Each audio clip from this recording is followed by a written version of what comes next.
کیے ہوئے اشعار ملاحظہ فرمائیں۔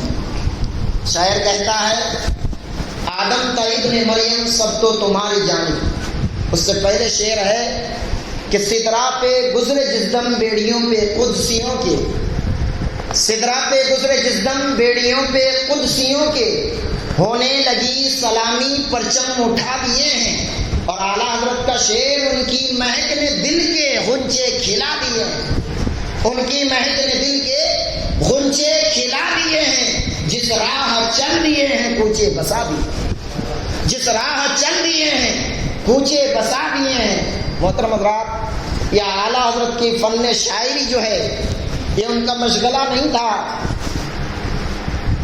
جو شاعر لوگ رہتے ہیں ان کا مشغلہ رہتا ہے کہ وہ شعر و شاعری ہی کرتے ہیں، لیکن یہ تنہا ایک ایسا واحد شاعر ہے جس کو امام احمد رضا خان کے نام سے جانا اور پہچانا جاتا ہے۔ اعلیٰ حضرت سرکار اپنے آپ کو شاعری کے لحاظ سے پیش نہیں کرتے۔ اعلیٰ حضرت سرکار کی زندگی کو پہلے ملاحظہ کریں۔ اعلیٰ حضرت سرکار 22 گھنٹے جاگا کرتے تھے، 22 گھنٹے اپنے آپ کو اسلام کے لیے اور دین محمدی کے لیے وقف کر دیے تھے۔ صرف 2 گھنٹہ سویا کرتے، صرف 2 گھنٹہ سویا کرتے۔ 6 گھنٹہ تک روز، یعنی روزانہ اعلیٰ حضرت سرکار کا معمول تھا کہ 6 گھنٹہ اپنے ہاتھوں سے تحریر فرمایا کرتے۔ گویا کہ اعلیٰ حضرت سرکار نے اپنے آپ کو اللہ اور اس کے رسول کے دین کے لیے پہرے دار بنا دیا، ایسا پہرے دار کہ جدھر سے جو بھی فتنہ اٹھتا اس کا منہ توڑ جواب اعلیٰ حضرت سرکار اپنے قلم سے عطا فرماتے، اپنے قلم سے عطا فرماتے۔ اعلیٰ حضرت سرکار کی بارگاہ میں، بلکہ اعلیٰ حضرت سرکار کوئی غریب خاندان سے بھی تعلق نہیں رکھتے کہ ناموری کے لیے یا مال و دولت کے لالچ میں ایسا کرتے نہیں۔ اعلیٰ حضرت سرکار کے پاس خود ہی بہت بڑے زمیندار تھے، اعلیٰ حضرت سرکار بڑے زمیندار۔ اعلیٰ حضرت سرکار کے کاشانے کے قریب میں ہی ہندو لوگ رہا کرتے تھے، اور مسئلہ یہ تھا کہ ایک دن بحث ہو گئی ایک ہندو سے۔ اعلیٰ حضرت سرکار کا عقائد دیکھیے، بحث ہو گئی۔ کافر نے کہا کہ ہم جو ہے گائے ذبح کرنے نہیں دیں گے، گائے ذبح کرنے نہیں دیں گے۔ اعلیٰ حضرت سرکار نے فرمایا، نبی پاک علیہ الصلوۃ والتسلیم گائے کو پسند فرماتے، گائے کے گوشت کو، اور جس چیز کو میرے نبی نے ہم پہ جائز قرار دیا تو کون ہوتا ہے روکنے والا؟ ہم تو گائے ذبح کریں گے۔ اعلیٰ حضرت سرکار رات میں اپنے کاشانہ میں آرام کر رہے ہیں، باہر صحن میں آرام کر رہے ہیں۔ اعلیٰ حضرت کے گھر کا جو ہے گھر کی دیوار بھی ٹوٹی ہوئی تھی۔ سامنے والے کافر خنجر لے کر رات میں چانس لیا اور سوچا کہ اعلیٰ حضرت سرکار کا آج کام تمام کر دیں گے۔ خنجر لے کر پہنچا، جیسے ہی دالان میں داخل ہوا تو چیخیں مارتا ہوا بھاگا، چیخیں مارتا ہوا بھاگا۔ صبح جیسے ہی اعلیٰ حضرت سرکار فجر کی نماز کے بعد رضا مسجد سے باہر اتر رہے، زینے سے اتر رہے، دوڑا دوڑا کافر آیا اور کہا حضور آپ کو پتا ہے رات میں کیا ہوا؟ اعلیٰ حضرت سرکار نے فرمایا چل نکل جا، چل نکل جا، مت پوچھ کے کیا ہوا۔ کہا نہیں حضور آپ سن تو لیں، میں آیا تھا آپ کو مارنے کی نیت سے، میرے ہاتھ میں خنجر تھی، میں نے سوچا تھا کہ آج آپ کا کام تمام کر دینا ہے، لیکن جیسے ہی میں آپ کے گھر کے اندر داخل ہوا تو کیا دیکھ رہا ہوں کہ ایک شیر آپ کے چاروں طرف پہرے داری کر رہا ہے، ایک شیر ہے جو آپ کے چاروں طرف پہرے داری کر رہا ہے۔ اعلیٰ حضرت سرکار فرماتے ہیں تم نے کیا سمجھ رکھا ہے مجھے؟ میں نے اللہ اور اس کے رسول کے لیے اپنے آپ کو پہرے دار بنا رکھا ہے، میں کوئی لاوارث ہوں جو میرا رب اور میرا رسول مجھے ایسے ہی چھوڑ دے گا؟ یہ عقیدہ اعلیٰ حضرت سرکار کا، وہ رضا کے نیزے کی مار ہے کہ عدو کے سینے میں غار ہے، کسے چارہ جوئی کا وار ہے کہ آر وار سے پار ہے۔ 100 سال سے زیادہ گزر جانے کے بعد بھی آج بھی اعلیٰ حضرت سرکار کے اوپر، بلکہ اعلیٰ حضرت سرکار کے اوپر ریسرچ کیا جا رہا ہے، ان کے کتابوں کے اندر، ان کے فتووں پر، ان کی لکھی ہوئی کتابوں پر، ان کے اشعار پر، جتنے علوم و فنون پر اعلیٰ حضرت سرکار نے کتابیں تحریر فرمائی، ان ساری کتابوں پر آج ریسرچ کیا جا رہا ہے۔ ایک مجدد جب اللہ تبارک و تعالیٰ بھیجتا ہے تو ایک صدی کے لیے بھیجتا ہے۔ نبی کا زمانہ گیا، پیارے مصطفیٰ صلی اللہ علیہ وسلم آخری نبی ہیں، خاتم المرسلین ہیں، پھر ان کے بعد اب کوئی نبی آنے والا نہیں ہے، یہ قرآن و حدیث سے ثابت ہے۔ لیکن اللہ تبارک و تعالی امتوں کو راہ ہدایت کیسے دکھائے، اس کے لیے ہر صدی میں اللہ تبارک و تعالی ایک مجدد بھیجتا ہے، ایک مجدد بھیجتا ہے۔ اور اسی مجددوں کی فہرست میں 14ویں صدی میں امام احمد رضا خان نقی علی خان کا بیٹا محلہ سوداگران بریلی شریف میں پیدا ہوئے، اور یہ اعلیٰ حضرت ان کے علوم و فنون کے کیا کہنے، یہ مادر سعد ولی ہیں، ان کے والد محترم ولی اور ولی باکمال، ان کے دادا ولی باکمال حضرت علی رضا خان۔ مسئلہ یہ ہوا کہ اعلیٰ حضرت سرکار کو جب بسم اللہ خوانی کرائی گئی، بسم اللہ خوانی آج بھی مسلمانوں میں یہ رائج ہے، جیسے ہی بچہ 4 سال 4 مہینہ 4 دن کا ہو جائے تو اسے بسم اللہ خوانی کراتے ہیں۔ اعلیٰ حضرت سرکار کو بھی 4 سال 4 مہینے 4 دن پر جو ہے بسم اللہ خوانی کی رسم پوری کی گئی۔ استاذ محترم بیٹھے ہیں، دادا حضرت علی رضا خان بیٹھے ہیں، بابا حضرت نقی علی خان بیٹھے ہیں، اور استاذ محترم جو ہے بسم اللہ خوانی کرا رہے ہیں۔ بیٹا پڑھ الف با تا سا پڑھا رہے ہیں۔ جب سارا پڑھاتے گئے، قاعدہ آپ نے بھی پڑھا ہوگا، ایک جگہ آتا ہے جہاں پر حمزہ لام الف یا آتا ہے۔ اعلیٰ حضرت سرکار بھی 4 سال کے تو بچے ہیں، لیکن وہ استاذ کو اعتراض کر دیا۔ اعتراض کیسا؟ 4 سال کا بچہ اور ایک اچھے عالم دین کو اعتراض کرتے ہوئے نظر آتے اور کہتے ہیں ہر بات مجھے سمجھ میں آئی، آپ نے الف پڑھایا میں نے پڑھا، با پڑھایا میں نے پڑھا، یہ ہر حرف جو ہے الگ الگ ہے، مقطعات میں سے ہے، یہ حروف الگ الگ ہے، حروف تہجی۔ لیکن ان حروف تہجی میں ایک لفظ ہے جو لام الف ہے، لام الف یعنی 2 لفظ مل کر ہے، 2 لفظ مل کر ایک حروف بنا ہے۔ مجھے بات سمجھ میں نہیں آئی، جب ہر ایک حروف الگ الگ ہے تو لام الف کو ایک ساتھ بیان کرنے کی وجہ کیا؟ ذرا علمی بات ہے، لیکن انشاءاللہ اگر آپ سمجھنا چاہیں تو سمجھ سکتے ہیں۔ اعلیٰ حضرت سرکار نے فرمایا ہر حروف الگ الگ ہے، پھر لام الف ایک ساتھ کیوں آیا؟ تو دادا نے کہا بیٹا استاد محترم پڑھا رہے ہیں جو پڑھ لو، جو پڑھا رہے ہیں استاد پڑھ لو۔ تو امام احمد رضا یہ کون ہے؟ اگرچہ بچپنا میں ہیں لیکن آگے چل کے مجدد بننے والے ہیں، وہ کہاں خاموش رہتے؟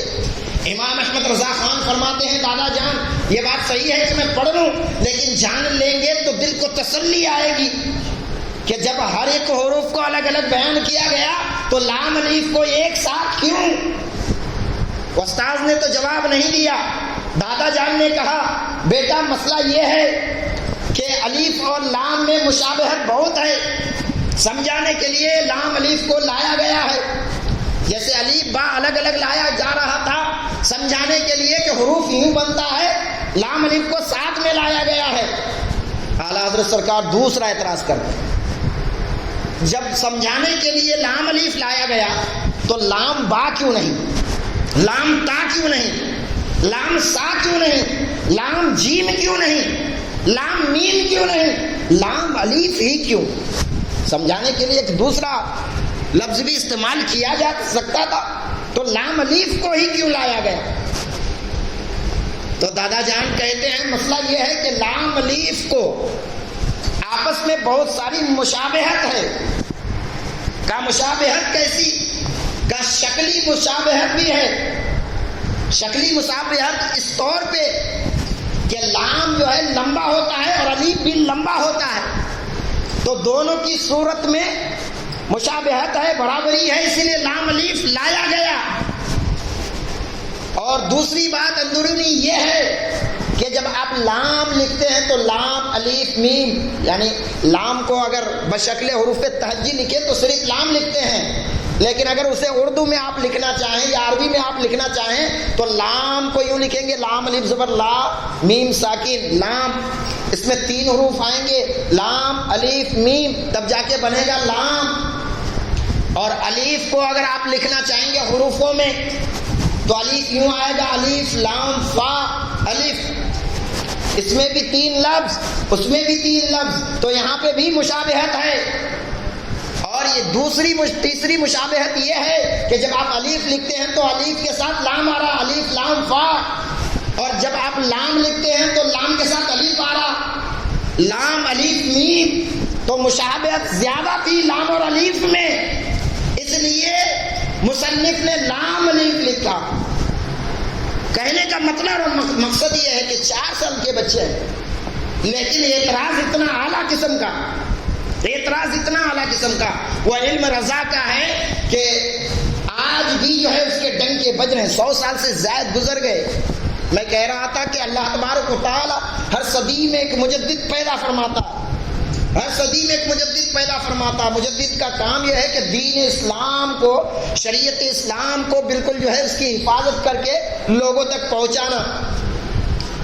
مسلک دراصل یہ ایک راستے کا نام ہے، سلک کا مطلب راستہ ہوتا ہے، سالک کا مطلب راستہ چلنے والا، اسی سے مسلک ہے، یعنی سیدھا راستہ جو پیش کرے شریعت کو، جو بچا لے سنتوں کو، جو زندہ کر دے، پھر وہ مجدد ہوتا ہے۔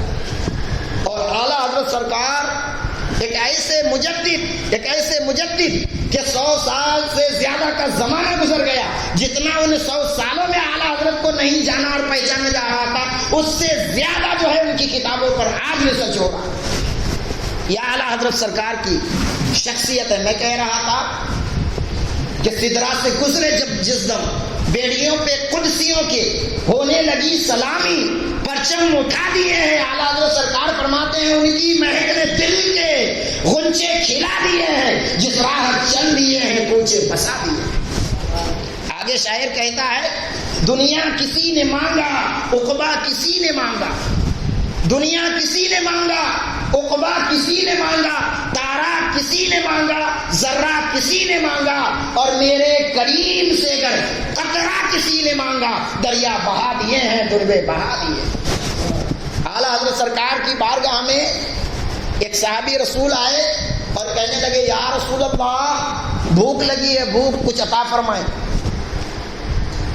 بھوک سے پریشان ہوں، گھر میں کھانے کے لیے کچھ نہیں، بچے بھوکے ہیں، بیوی بھوکی ہے، یا رسول اللہ کچھ عطا فرمائیے۔ پیارے مصطفیٰ کے پاس دیکھنے کو کچھ نہیں تھا، لیکن پیارے مصطفیٰ نے اپنے دونوں ہاتھ کا ایک مشت بنایا اور پھر جو ہے کچھ اٹھایا اپنے ہاتھ میں اور اس کی جھولی میں، اس کے دامن میں ڈال دیا، اور صحابی رسول سے کہا لے جاؤ، یہ گیہوں ہے، اسے پسوا لینا، آٹا بنا کے اس کی روٹی پکانا، خود بھی کھانا، اپنے گھر والوں کو بھی کھلانا، اہل و عیال کو بھی کھلانا، غریبوں کو بھی دینا، مسکینوں کو بھی دینا، ضرورت مندوں کو بھی کھلانا، ضرورت مندوں کو بھی کھلانا۔ میں حدیث بیان کر رہا ہوں، ضرورت مندوں کو بھی کھلانا۔ یا رسول اللہ ایک چٹکی گیہوں تو آپ نے عطا کی ہے، بھوکا میں خود بھی ہوں، میرے بچے بھی بھوکے، میرے گھر والے بھوکے، تو اتنے میں ہی ہو جائے تو بڑی بات، لیکن آپ فرما رہے ہیں یہ گیہوں لے کر جاؤ، اسے پسا لینا، آٹا بنانے کے بعد روٹیاں تیار کرنا، خود بھی کھانا، اپنے بال بچوں کو کھلانا، اور غریب آئے، غریب ملے تو غریبوں کو دینا، مسکین ملے تو مسکینوں کو دینا، مہمان آئے تو مہمانوں کی مہمان نوازی کرنا۔ لیکن یہ صحابی رسول تھے، آج کے زمانے کے ملا نہیں جو یہ کہیں کہ اتنے کم میں کیا ہو سکتا ہے۔ صحابی رسول کا ایمان و عقیدہ تھا، نبی جو کہہ دیتے وہ ہو جاتا ہے چاہے جیسے بھی ہو۔ نبی کہہ دے تو بدلنے والا نہیں، یہ پتھر کی لکیر ہے۔ چاند تارے اپنی جگہ چھوڑ سکتے ہیں، سورج آسمان چھوڑ سکتا ہے، لیکن نبی کی زبان سے جو بات نکلتی وہ بدل نہیں سکتی۔ یہی پیغام تو اعلیٰ حضرت سرکار ہمیں دے رہے، یہی پیغام اعلیٰ حضرت سرکار دے رہے۔ اب مسئلہ یہ ہے کہ صحابی رسول سے لے کر گئے، آٹا بنوایا، روٹیاں پکائی، خود کھایا، بال بچوں کو دیے۔ صحابی رسول بیان فرماتے ہیں غریب آتے غریب کو دیتا تھا، مسکین ملتا مسکینوں کو دیتا تھا، گاؤں والوں میں تقسیم کرتا تھا، جو بھی پوچھتا اسے جو ہے روٹیاں دیتا، آٹے عطا کرتا، یہاں تک کہ میں چند سالوں تک اسے کھاتا رہا، چند سالوں تک اسے کھاتا رہا. ایک دن سوچا نبی پاک نے تھوڑا ہی تو دیا تھا, اب تک چل رہا ہے, میں بھی کھا رہا ہوں, میرے گھر والے بھی کھا رہے ہیں, میرے بچے بھی کھا رہے ہیں, غریبوں کو بھی دیا جا رہا, مسکینوں میں بھی بانٹ رہا ہوں, ذرا دیکھوں تو صحیح بچا کتنا ہے, ذرا دیکھوں تو صحیح بچا کتنا ہے. صحابی رسول نے دیکھا, اسے ناپا, تولا, اور جب اسے تولا, اس دن کے بعد وہ گیہوں جو ختم ہو گیا. گیہوں جو بھی تھا وہ گیہوں یا جو ختم ہو گیا. دوڑے دوڑے پیارے آقا کی بارگاہ میں آئے اور کہنے لگے یا رسول اللہ, ایک دن پریشان حال میں آپ کی بارگاہ میں آیا تھا, آپ نے مجھے جو یا آٹا عطا فرمایا تھا اور کہا تھا لے جا, اسے خود کھانا, اپنے گھر والوں کو کھلانا, بال بچوں کو کھلانا, غریب ملے غریبوں میں تقسیم کرنا, مسکین ملے مسکینوں کو دینا, ضرورت مندوں کی ضرورت کو پوری کرنا. یا رسول اللہ, چند سالوں تک تو میں کھاتا رہا, چند سالوں تک میرے بچے کھاتے رہے, چند سالوں تک میں اسے بانٹتا بھی رہا, لیکن یا رسول اللہ ایک دن میں نے سوچا دیکھوں تو صحیح کہ اس میں بچا کتنا ہے. جیسے ہی اسے میں نے دیکھا, جو ختم ہو گیا, جو ختم ہو گیا, گیہوں ختم ہو گیا. تو پیارے آقا فرماتے ہیں اے میرے صحابی سن, جب میں نے تمہیں دیا تھا اگر تم اسی طرح سے کھاتے رہتے, اپنے آپ کھاتے, اپنے بچوں کو کھلاتے, اپنے گھر والوں کو کھلاتے, غریبوں کو بانٹتے اور مسکینوں کو دیتے, ضرورت مندوں کی ضرورت مندی پوری کرتے, تو یہ کبھی ختم نہ ہوتا. تمہاری نسلن بعد نسلن تمہاری اس جو کو کھاتی رہتی, لیکن اس میں کبھی کمی نہ آتی. تم نے اسے دیکھ لیا ہے اسی لیے ختم ہو گیا. تم نے اسے دیکھ لیا, تم نے اسے تول لیا, ناپ لیا تو ختم ہو گیا. یہاں سے ہمیں ایک عقیدہ ملتا ہے. عقیدہ کیا؟ صحابی رسول اگر کھاتے رہتے تو پیارے مصطفیٰ فرماتے ہیں نسلن بعد نسلن, تم جو ہے اسی کو کھاتے رہتے, جو کبھی ختم نہ ہوتا. تم نے ناپا تو جو ختم ہو گیا. پتہ یہ چلا کہ جب ناپا جاتا ہے تو پھر وہ چیز ختم ہو جاتی ہے, جو چیز پیارے مصطفیٰ سے ملے. اب پیارے مصطفیٰ کو علم غیب ہے, سنی کہتے ہیں بے شمار ہے, ہم کہتے ہیں اور کوئی غیب کیا, تم سے لیا ہو بھلا, جبنا خدا ہی چھپا, تم پہ کروڑوں درود. لیکن یہ قوم اور ہے جو نبی کی عظمتیں گھٹانا چاہتا ہے, ایک اور ناپاک پلید قوم ہے جو کہتی ہے نبی پاک کو علم غیب نہیں ہے, یا کہتی ہے نبی پاک کو کم ہے, تھوڑا ہے.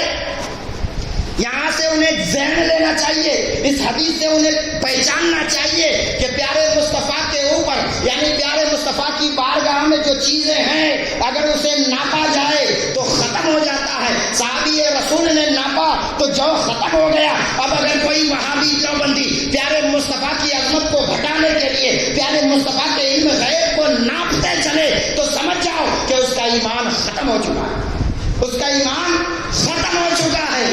محترم حضرات, یہ پیارے مصطفیٰ کی بارگاہ ہے, یہاں سے جو بھی ملے بے شمار ملتا ہے, جو بھی ملے بے شمار ملتا ہے.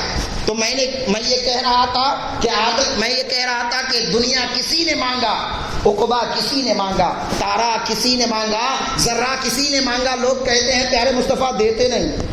دیکھو حدیث پاک, پیارے مصطفیٰ دیتے بھی ہیں اور اتنا دیتے ہیں کہ کبھی ختم نہیں ہوتا.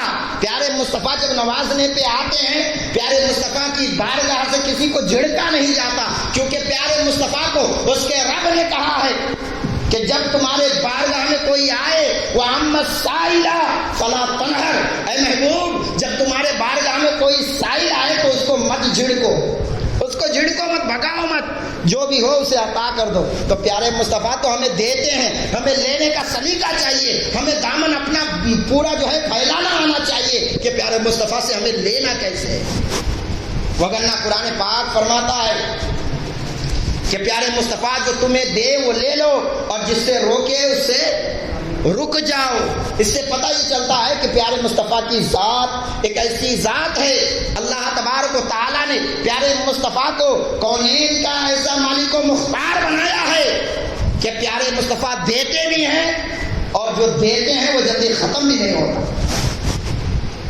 اب ایک دوسری طرف میں آپ کو لے کے جاتا ہوں, ایک واقعہ کی طرف. کیسے دیتے ہیں پیارے مصطفیٰ؟ جب نوازنے پہ آتے ہیں تو گدھا آئے تو بادشاہ بنا دیتے ہیں, پیارے مصطفیٰ کی بارگاہ میں کوئی فقیر آئے تو اسے بادشاہ بنا دیا جاتا ہے. یہ پیارے مصطفیٰ کی ذات ہے. جب دینے پہ آتے ہیں تو پھر نہیں دیکھتے کہ کتنا نوازا جا رہا ہے. وہ لینے والے کی سخت کے اوپر ہے, لینے والے کی کیپیسٹی کے اوپر ہے کہ وہ کتنا سمیٹ لے. وگرنہ پیارے مصطفیٰ کے خزانے میں کوئی کمی نہیں ہے, کیونکہ یہی وہ نبی ہیں جو کہتے ہیں اگر میں چاہ لوں تو میرے ساتھ پہاڑ بھی سونے کے بن کر چلے. اللہ اکبر. پہاڑ بھی سونے کے بن کے چلے. یہ وہ ہاتھ ہے جس میں دکھتا کچھ نہیں ہے لیکن ہے بہت کچھ. رب نے تمام خزانوں کی کنجیاں مشکات شریف میں ہے, پیارے مصطفیٰ کو رب تبارک و تعالیٰ نے تمام دنیا کے خزانوں کی چابیاں پیارے مصطفیٰ کے ہاتھ میں دے دی اور کہا اے پیارے مصطفیٰ جیسا چاہو تصرف کرو. یعنی مال و دولت خزانے جو دیا ہو جس طرح چاہو آپ خرچہ کرو, جس طرح چاہو آپ اس کو بانٹو. یہ پیارے مصطفیٰ کی ذات ہے.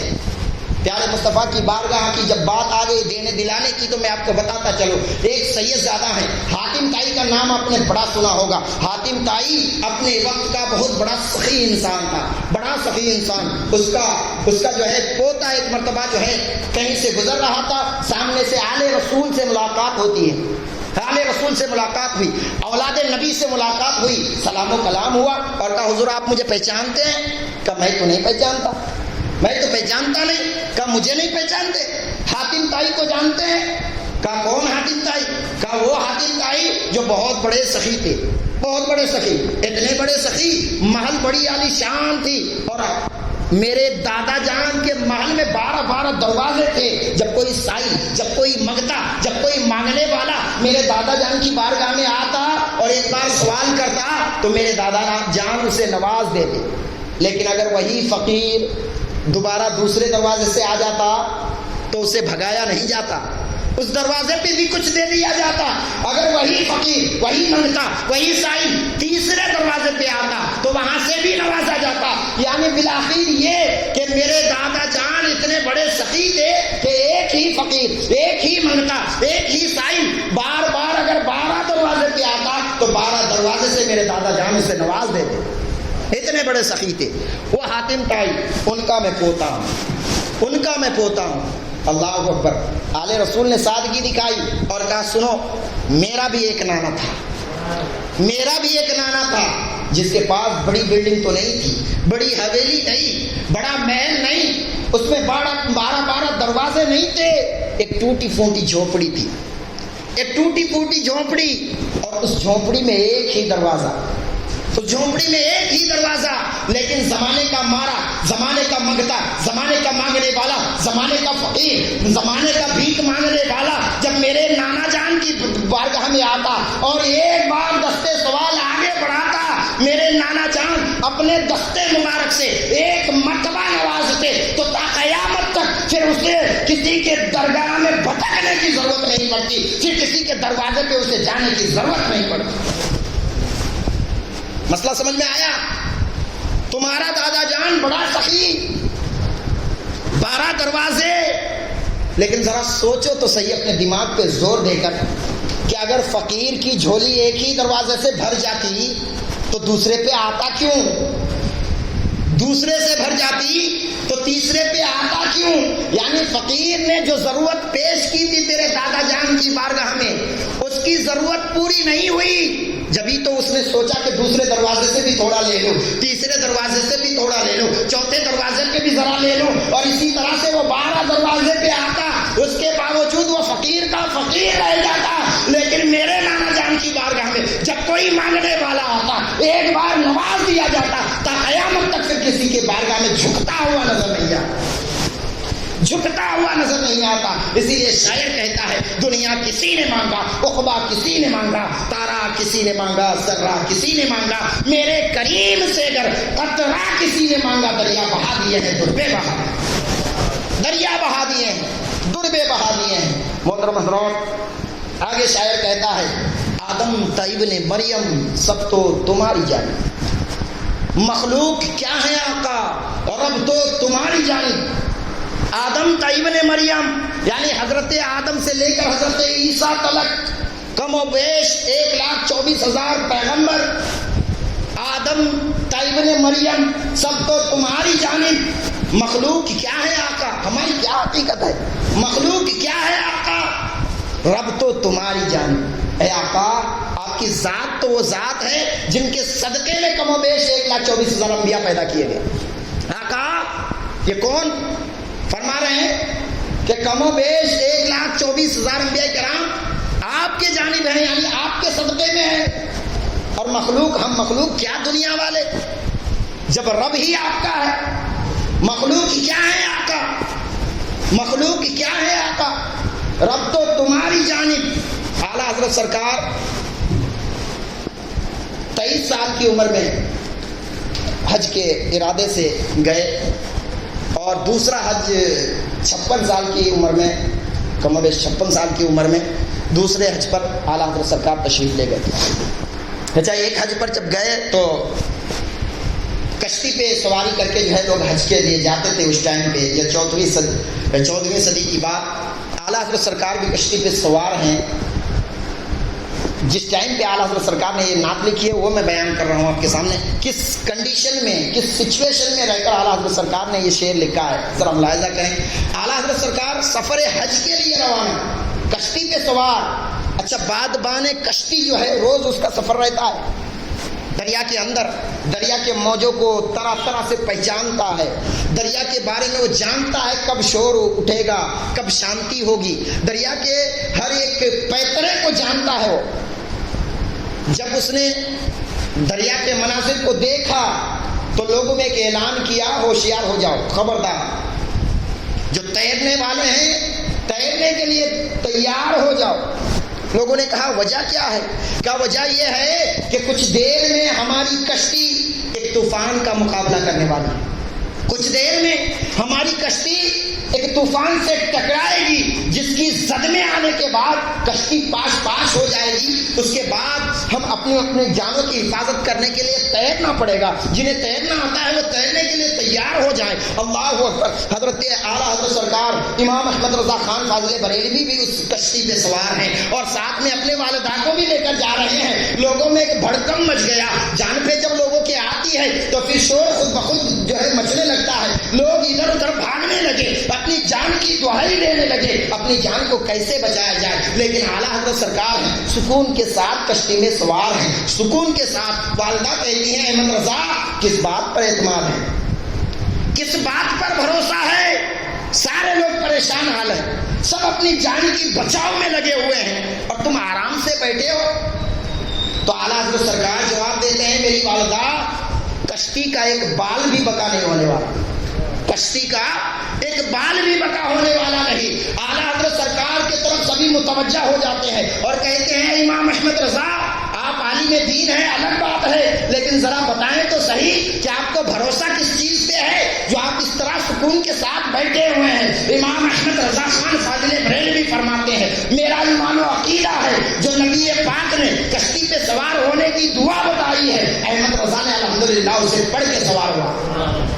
احمد رضا الحمدللہ اس دعا کو پڑھنے کے بعد کشتی پہ سوار ہوا ہے اور نبی نے جب کشتی کی حفاظت کی ذمہ داری لے لی ہے تو امام احمد رضا کا ایمان کہتا ہے سامنے چاہے سمندر میں کتنے بھی طوفان آ جائیں، کتنے زلزلے آ جائیں، لیکن اگر نبی کی بات سچی ہے تو ہماری کشتی کا بال بھی بکا ہونے والا ہے، ہماری کشتی کو کوئی نقصان پہنچنے والا نہیں. زمانے نے دیکھا طوفان بھی آیا لیکن کشتی کو ذرا سا بھی نقصان نہیں پہنچا. اور اعلیٰ حضرت سرکار اسی وقت یہ نعت گنگناتے ہوئے نظر آتے ہیں کہ آدم کا ابن مریم سب تو تمہاری جانب. مخلوق کیا ہے آقا؟ رب تو تمہاری جانب. اور یا رسول اللہ آپ نے جو دعا فرمائی تھی ہم نے وہ دعا پڑھ کے سواری کر لی ہے، اب آنے دو یا ڈبو دو، اب تو تمہاری جانب. یا رسول اللہ ہم تو آپ کے بارگاہ کی زیارت کے لیے آئے ہیں، آپ کے بتائے ہوئے دعا پڑھ کے آئے ہیں. اب بھی اگر کشتی طوفان کے زد میں آ جائے تو دعا کا مطلب کیا ہوتا ہے آقا؟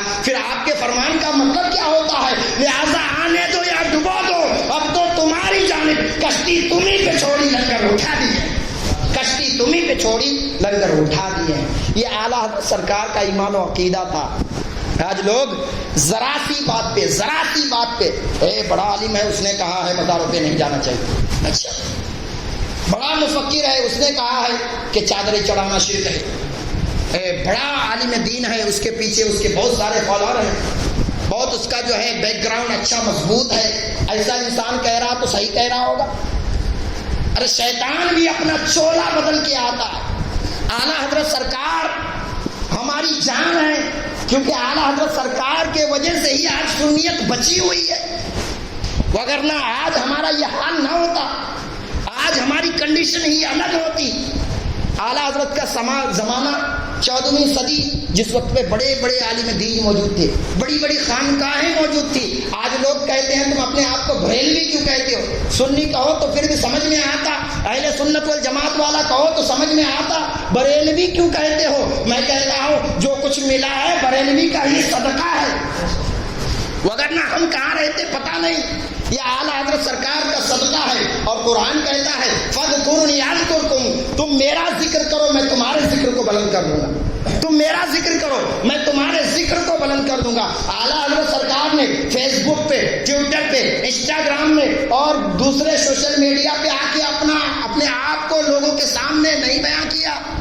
اعلیٰ حضرت سرکار ایک سادی زندگی گزاری، نبی پاک علیہ الصلوۃ والتسلیم کے سنتوں کو اپنا لباس بنا لیا۔ اعلیٰ حضرت سرکار نے جو کچھ کیا پیارے مصطفیٰ اور اپنے رب کی رضا کے لیے کیا۔ اعلیٰ حضرت سرکار نے اپنے آپ کو غلام رسول بنا کر اپنے رب کے اسلام کے خاطر اپنے آپ کو وقف کر دیا، تو زمانے نے دیکھا کہ جو رب کا ذکر کرتا ہے اور جو رب کے دین اسلام کو فروغ دیتا ہے، اللہ تبارک و تعالیٰ پھر انعام یہ دیتا ہے کہ جگہ جگہ پہ لوگ، پوری دنیا میں لوگ کہتے ہیں مصطفیٰ جان رحمت پہ لاکھوں سلام، شمع بزم ہدایت پہ لاکھوں سلام، مجھ سے خدمت کے قدسی کہیں ہاں رضا، مصطفیٰ جان رحمت پہ لاکھوں سلام۔ یہ اعلیٰ حضرت سرکار کی ذات ہے۔ چند سالوں پہلے جب ہم لوگ مدرسے نہیں آئے تھے، مسئلہ یہ تھا کہ دین سے جب ہمارا لگاؤ نہیں تھا، کیونکہ بچپنا کا عالم تھا اور اس وقت اتنا سب کچھ دین کے بارے میں ہم جانتے نہیں تھے، تب بھی جو ہے ہماری مسجدوں میں کیے ہوئے اشعار ملاحظہ فرمائے۔ شاعر کہتا ہے آدم تا ابن مریم سب تو تمہاری جانب، اس سے پہلے شعر ہے کہ سدرا پہ گزرے جس دم بیڑیوں پہ قدسیوں کے، سدرا پہ گزرے جس دم بیڑیوں پہ قدسیوں کے، ہونے لگی سلامی پرچم اٹھا دیے ہیں۔ اور اعلیٰ حضرت کا شعر ان کی مہک نے دل کے غنچے کھلا دیے ہیں، ان کی مہک نے دل کے غنچے کھلا دیے ہیں، جس راہ چل دیے ہیں کوچے بسا دیے، جس راہ چل